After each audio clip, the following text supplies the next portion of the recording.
মোৰ পেৰেডি কিচেন চেনেলটোলৈ আপোনালোক সকলোকে স্বাগতম।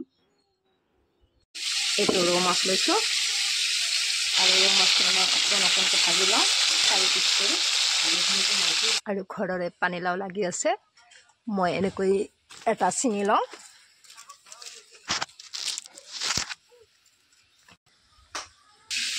এতিয়া পানীলাওটো আনি মই কাটি লওঁ।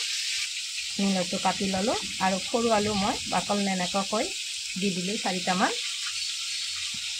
ৰ'দৰ কথা মই অলপ বেলেগ ধৰণে বনাম বুলি ভাবিছোঁ, বহুত ৰ'দ দিছে।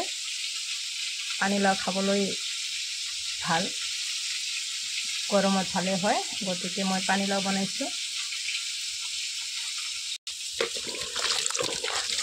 ইমান কেইদিন চৰ্দি লাগি আছিল, মই খোৱাই নাছিলোঁ। আজি ভাবিছোঁ অলপ বেলেগ ধৰণে বনাই খাম। ধুই লৈ ভালদৰে মই কুকাৰ এটাত দি দিলোঁ।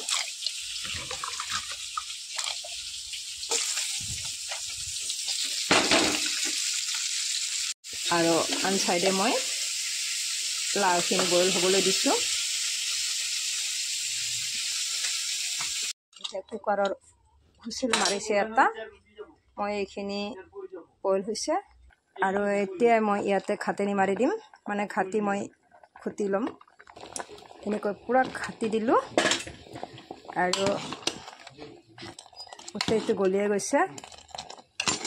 এতিয়া মই মাছৰ কেৰাহীটোতে কিছু তেল দি দিলোঁ আৰু এনেকৈ মই জলকীয়া আৰু তেজপাত কাটি থৈছোঁ তাৰে অকণমান দি দিওঁ আৰু ইয়াতে মই ৰংগুড়া দি দিলোঁ।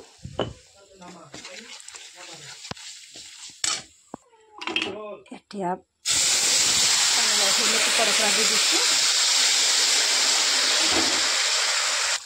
আৰু এতিয়া ইয়াতে নিমখ দি দিলোঁ যিখিনি লাগে। আপোনালোকৰ যিখিনি খায় সেইখিনি দিব, মই বেছি নাখাওঁ, কম পৰিমাণে নিমখ খাওঁ। আৰু আদা বটি থৈ দিছিলোঁ, মই আদাখিনি দি দিছোঁ।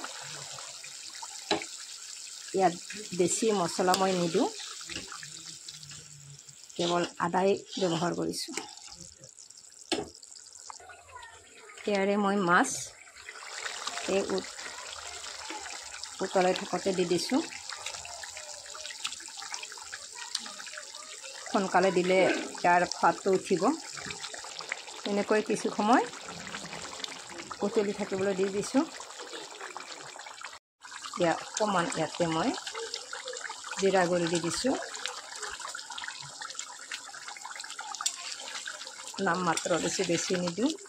আৰু মই মছলা বেছি ব্যৱহাৰ কৰা নাই।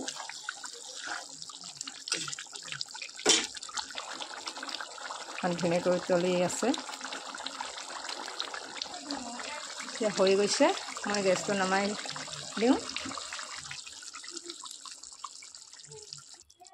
হৈ গ'ল মোৰ পানীলাও আৰু মাছৰ তৰকাৰী।